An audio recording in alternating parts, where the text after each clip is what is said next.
Montauk.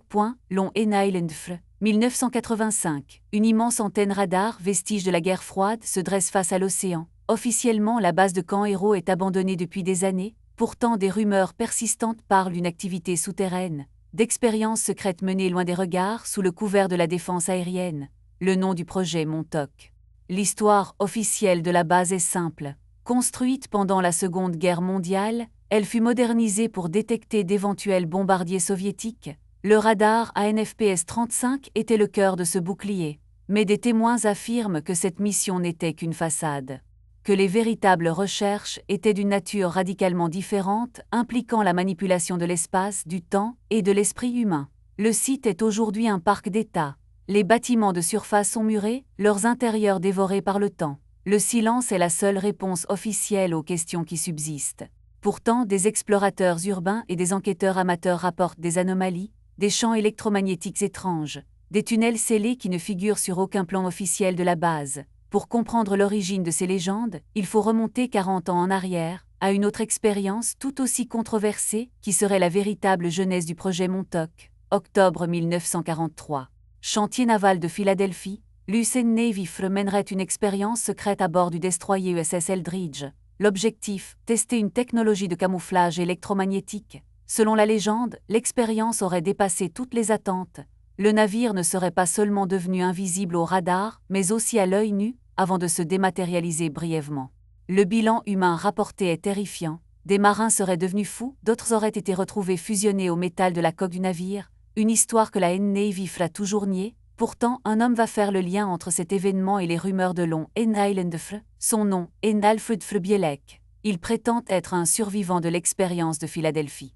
Bielek affirme que l'expérience a ouvert une brèche spatio-temporelle, le projetant lui et son frère Duncan Cameron, 40 ans dans le futur, directement en 1983 à Camp Héros. Là, ils auraient été recrutés de force pour un nouveau projet, héritier direct des recherches de 1943. Un projet visant non plus à cacher des objets, mais à manipuler le temps lui-même. Cette connexion, bien que non prouvée, forme la pierre angulaire du NMIFR de Montauk. Elle suggère une continuité dans des recherches secrètes s'étalant sur plusieurs décennies, financées par l'ombre. L'expérience de Philadelphie, qu'elle soit réelle ou non, fournit un précédent, un cadre narratif pour les événements encore plus étranges qui auraient eu lieu sous le sol de Montauk. En 1992, un livre intitulé End of the Montauk Project Exprime and in Time est publié. Son auteur Preston Nicholl prétend y avoir travaillé comme technicien. Ses révélations sont explosives. Nicholl décrit un programme de contrôle mental à grande échelle. Selon lui, de jeunes sans-abri surnommés les Montauk and Boys Fr. étaient kidnappés et soumis à d'intenses expérimentations psychiques. Le cœur du dispositif était une machine, la chaise de Montauk. Un fauteuil relié à des ordinateurs et à des émetteurs radio, capable d'amplifier les pensées du sujet qui y était assis.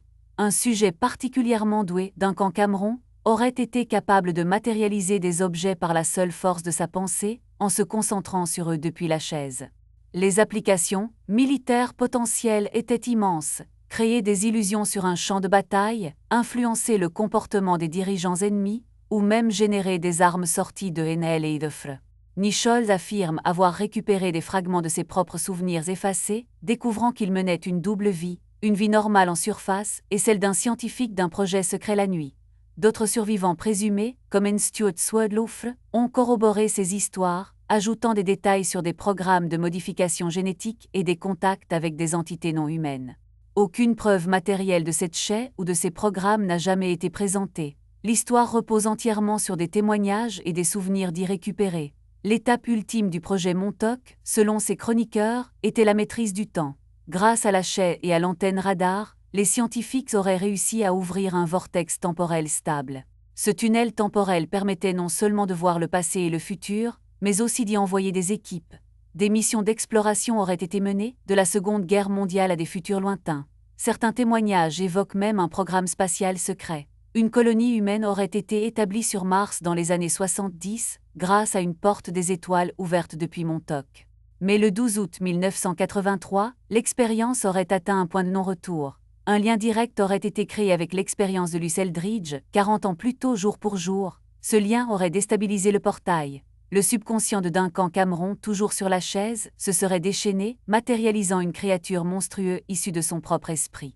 Face à ce chaos, le personnel aurait décidé de saboter le projet. les équipements auraient été détruits, l'alimentation coupée, et la base souterraine scellée en urgence avec du béton. Le projet Montauk se serait officiellement terminé cette nuit-là. Le monstre, privé de l'énergie psychique qui le maintenait, se serait dématérialisé. La brèche temporelle se serait refermée. Cette date du 12 août est devenue centrale dans la mythologie du projet. Un point de rupture où la science secrète aurait frôlé l'apocalypse, forçant ses créateurs à tout arrêter. Aujourd'hui, que reste-t-il du projet Montauk? Officiellement rien. Le gouvernement américain n'a jamais reconnu l'existence d'un tel programme. Il n'existe aucun document déclassifié pour l'étayer.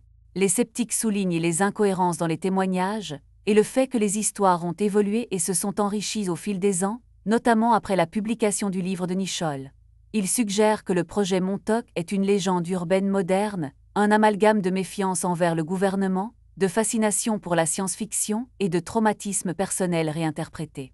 Pourtant, l'histoire a eu un impact culturel indéniable. Des œuvres de fiction, comme la série Stranger Things, s'inspirent très directement des récits sur les expériences de Montauk. La base de Camp Héros, avec son radar imposant, est devenue un lieu de pèlerinage pour les curieux et les passionnés de conspiration, chacun cherchant un indice, une preuve de l'incroyable histoire. La question demeure, le projet Montauk est-il le fruit de l'imagination de quelques individus, ou la dissimulation la plus réussie de l'histoire militaire américaine? Sans preuve matérielle, le dossier reste une affaire de croyance, une histoire fascinante qui interroge les limites de la science, de la mémoire et du secret d'État.